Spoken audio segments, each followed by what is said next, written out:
Hello. Yes, I could say a lot about a cord, but I won't at present. I've got cancer at the moment of the lymph glands. I'm having my last treatment on Thursday if my blood count's okay, and hopefully I'll be okay.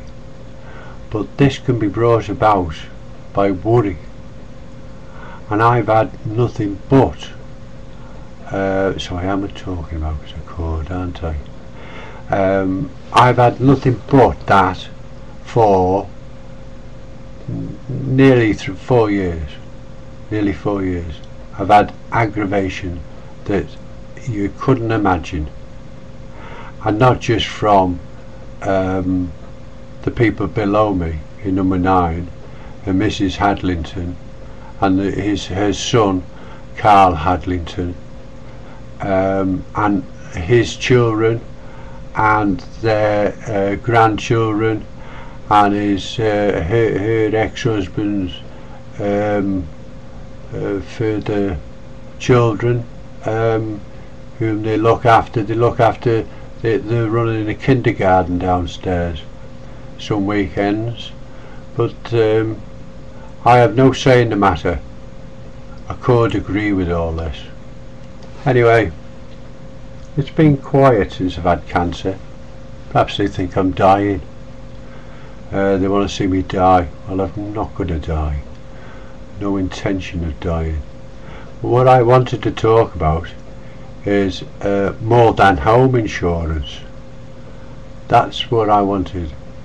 They run a legal service free with your home insurance. I pay about £12 a month, which I think is reasonable for peace of mind.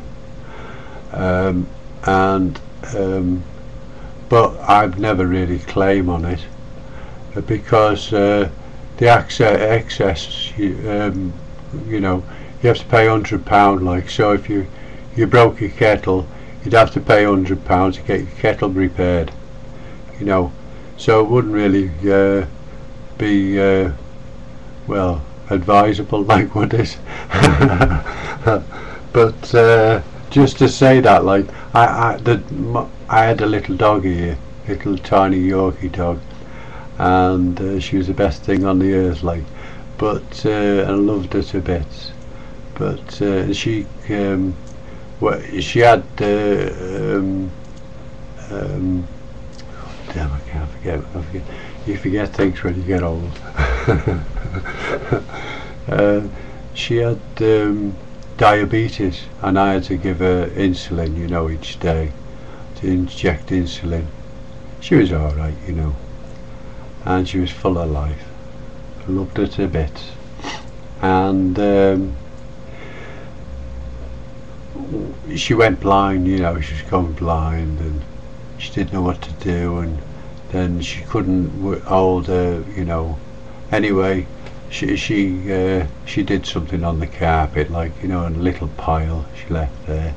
She was ever so sorry, like, you know. I knew she was, you know, but I had to have her put to sleep. More's a pity, like, you know, but I hated that. She got this is my bedroom, and she was put to sleep in my bedroom, you know. She liked it in here. And anyway, that was nearly 2 years ago now. But anyway, I got in touch with More Than's home insurance solicitors. They put me in touch with them, and they said, and the reason why I got in touch with them is that when you get old, you forget things what you're saying.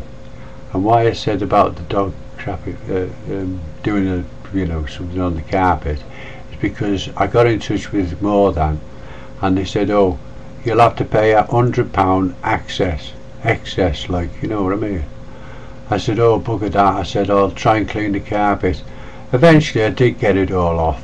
I bought a steam cleaner, and a steam cleaned the brown stain out of the carpet, and now it's gone. But I had a job, like, it was there for a few months, the stain. But you know, anyway, now to get back to Morthan, I got in touch with Morthan. Morthan put me in touch with their solicitors, who are, to be honest with you, CRAP. And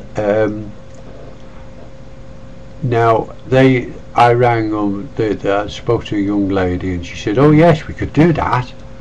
I had intention of going, rather than taking the neighbours from hell to court. I thought, well, we could take a cord to court. Sorry. And anyway, she said, yes, you've got a very good case there, very strong case, because the lady from Dudley Council, after the arbitration, it wasn't said in arbitration, a court had spoken to her and said they were in total agreement of these people living below me, the son, the daughter, and you know, even though it wasn't for a family. The Dudley lady in question, I said, well, she would go to court because it wasn't said in arbitration. See, what's said in arbitration, you can't repeat it. However, it wasn't said in arbitration. A court had spoke to her out of arbitration. So they had told her that they were in total agreement. Even that Carl Hanlington was at arbitration with his mother, you know, and